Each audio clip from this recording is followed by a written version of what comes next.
The biggest star in women's basketball is facing a choice that could rewrite the entire sport. We're talking about money that makes her current paycheck look like pocket change. Numbers so massive they're making the WNBA sweat.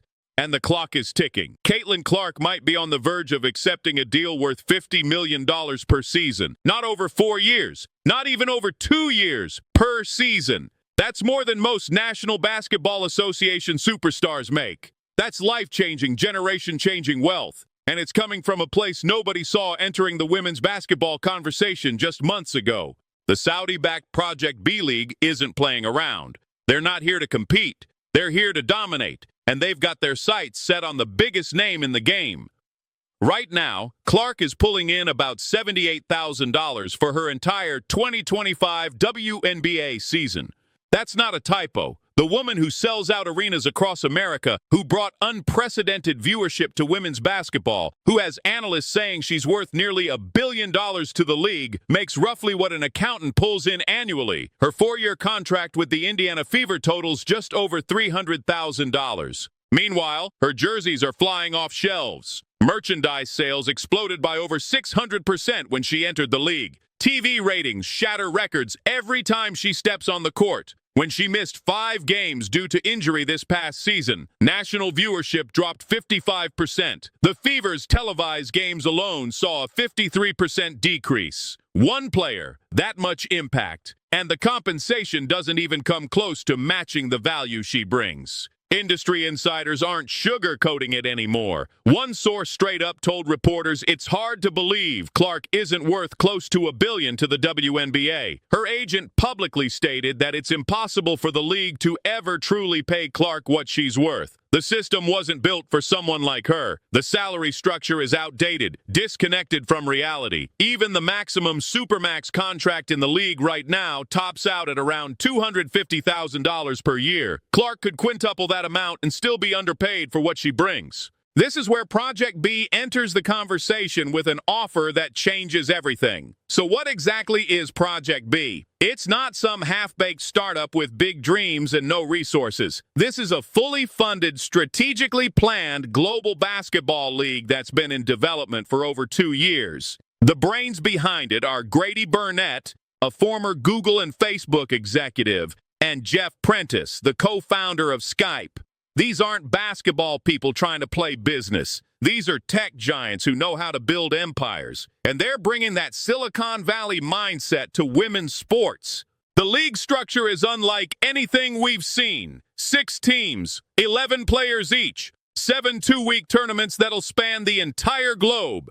We're talking Asia, Europe, the Americas. This isn't some regional league hoping to grow. It's launching as a worldwide spectacle from day one.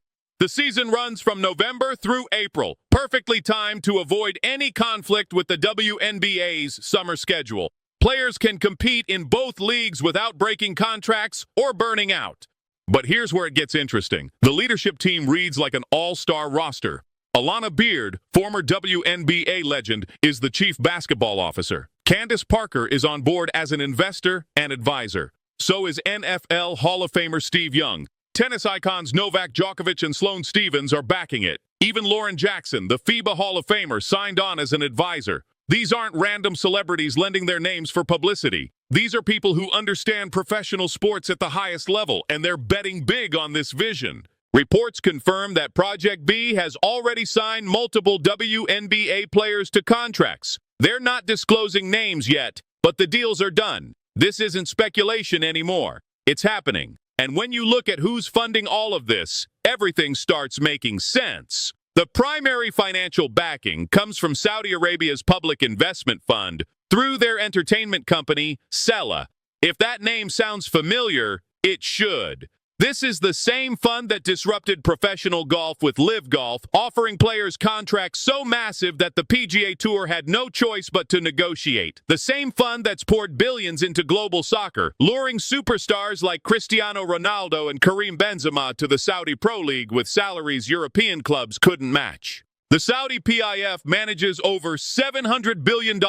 When they enter a market, they don't test the waters. They flood it. Money isn't an issue. Profit margins aren't the priority. They're playing a different game entirely, one where the goal is global influence and attention. And right now, women's basketball is experiencing explosive growth. Burnett himself compared it to the AI boom, saying the expansion in women's sports rivals anything happening in artificial intelligence.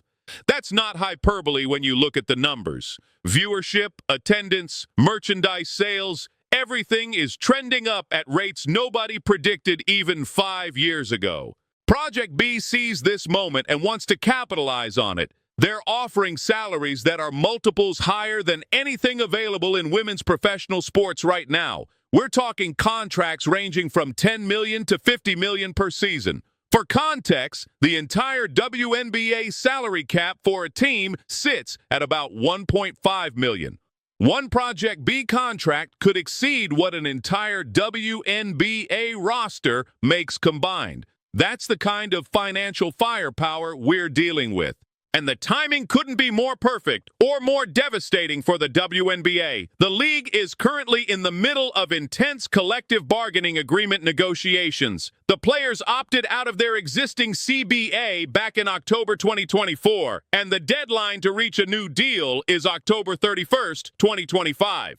If they can't agree on terms, there's a real possibility of a work stoppage that could jeopardize the entire 2026 season. Players have been vocal about demanding better revenue sharing, higher salaries, improved benefits, and a more flexible salary cap. They wore "Pay us what you owe us" shirts before the All-Star game. The message is clear. But here's the brutal reality. Even if the WNBA significantly increases salaries in the new CBA, they can't compete with what Project B is offering. The league's revenue model simply doesn't support $50 million contracts. They're negotiating over percentages and incremental raises. Meanwhile, Project B is walking in with blank checks and asking players what they want to see written on them. For someone like Clark, the decision becomes even more complicated because of the timing. Her rookie contract locks her into the fever through 2027, but Project B's season runs during the offseason. She wouldn't have to choose between leagues. She could do both. Play her WNBA season, collect her $78,000, and then head overseas for a few months to earn $50 million more. The math is absurd. The opportunity is unprecedented, and it's not just about Clark. Imagine what happens if Angel Reese signs for $25 million. If Paige Buchers, who's entering the WNBA soon and will make around $100,000 on her rookie deal, gets offered $10 million from Project B. If Aja Wilson decides Saudi money is too good to pass up, the WNBA could lose its biggest stars not to retirement or injury, but to a competitor with deeper pockets and a willingness to actually pay women what they're worth. This is the existential threat the league is facing right now. Then there's Unrivaled, the upstart 3-on-3 league co-founded by Brianna Stewart and Nafisa Collier that launched earlier this year. Unrivaled already represented competition for the WNBA, offering players an average salary of over $200,000 plus equity stakes in the league. It runs during the offseason and provides athletes with a domestic option to make money without going overseas to places like Turkey or Russia. The league had momentum. It had players excited about ownership opportunities and creative control. But Project B changes that equation entirely. Unrivaled can't compete with $50 million offers. Nobody can. If elite players start choosing Project B over Unrivaled, the 3-on-3 league could struggle to maintain relevance before it even gets established. And if the WNBA loses stars to Project B during the offseason, the narrative shifts from players seeking more opportunities to players abandoning American leagues for foreign money. That's a PR nightmare that could damage the WNBA's growth trajectory right when things were finally taking off. The dominoes are lined up. One major signing could start a chain reaction. Now, there's an elephant in the room that can't be ignored. The Saudi connection has sparked debates about sports washing and ethics in athletics. Critics point to the kingdom's human rights record, restrictions on women's freedoms, and treatment of LGBTQ individuals. They argue that accepting Saudi money legitimizes a regime with serious moral issues. The comparisons to LIV Golf are inevitable. When that league launched, it created a massive divide in the sport, with some players refusing to participate on principle, while others defended their decision to take the money. Crown Prince Mohammed bin Salman has openly acknowledged that sports investments are part of Saudi Arabia's strategy to improve its global image. He told reporters that if sports washing increases the country's GDP by even 1%, he'll continue doing it. That level of transparency is rare, but it doesn't make the ethical questions any less complicated. For players, especially women athletes who've spent their entire careers fighting for recognition and fair pay, the decision becomes deeply personal. Is it hypocritical to accept money from a country with a poor record on women's rights while advocating for gender equality in sports?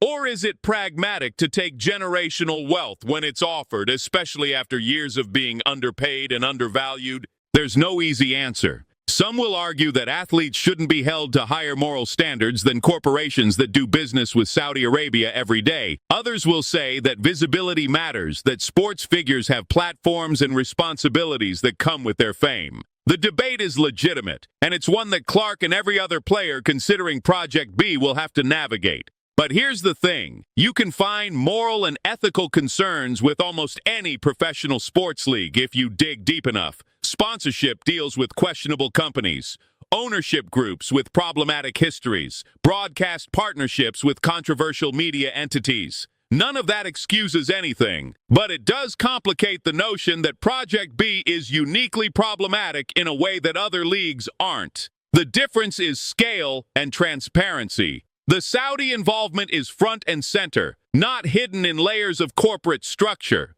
So what does Caitlin Clark do? That's the question everyone's asking, and nobody knows the answer yet. There's been no official statement, no confirmed offer, no leaked negotiations, just reports, speculation, and industry chatter that this conversation is happening behind the scenes. Clark has spent her entire career being strategic. She stayed at Iowa for her full college eligibility instead of leaving early. She's been selective about endorsements, choosing partnerships that align with her brand. She understands her value in ways that go beyond immediate payday. A decision like this isn't just about money. Even when the money is this outrageous, it's about legacy. It's about what she wants her career to represent. Does she become the player who helped legitimize a new global league and force the sports world to take women's basketball seriously on an international scale? Or does she stay loyal to the WNBA, the league that gave her a platform and push for change from within? Both choices come with consequences. Both require sacrifice.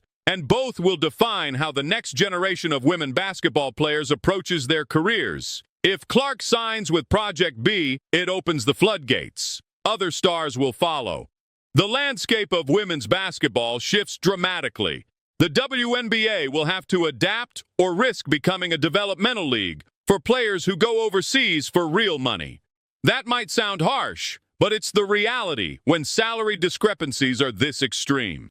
A $78,000 contract versus a $50 million contract isn't a difficult choice for most people, regardless of principle or loyalty. If she turns it down, she sends a different message, that the WNBA matters, that building something domestically is worth short-term financial sacrifice. That player empowerment means more than just chasing the biggest check. That would be powerful too in its own way. It would put pressure on the league to reward that loyalty with meaningful structural changes, but either way, the conversation has changed forever. Women's basketball is no longer asking for scraps. Someone's offering them the whole meal. And whether Project B succeeds or fails, whether players embrace it or reject it, the fact that it exists means the old excuses don't work anymore. Nobody can say women's sports aren't marketable when someone's willing to invest $5 billion.